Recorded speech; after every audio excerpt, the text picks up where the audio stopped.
India की train में क्यों कभी कोई टीटी टिकट चेक करने नहीं आता और स्ट्रिक से बिना इंटरनेट के भी यूपीआई पेमेंट कर सकते हैं आप। और यहाँ रहने वाले लोग फ्री में भी नहीं लेते सामान, जो अगर आपको मिल जाए तो आप कहेंगे।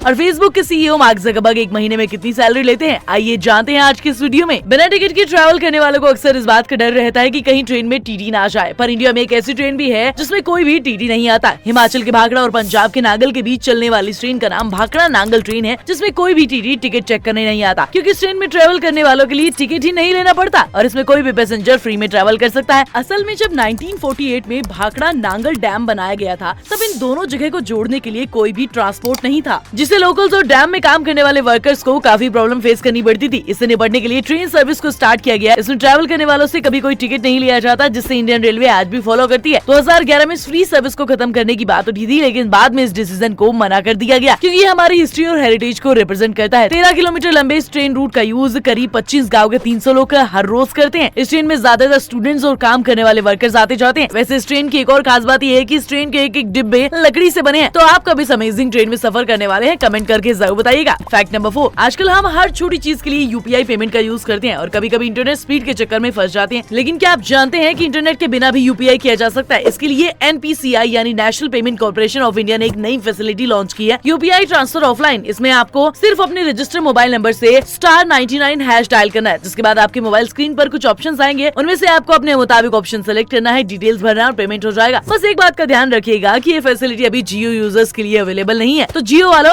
आपको कहीं ये फील तो नहीं हो रहा? गजब बेइज्जती है।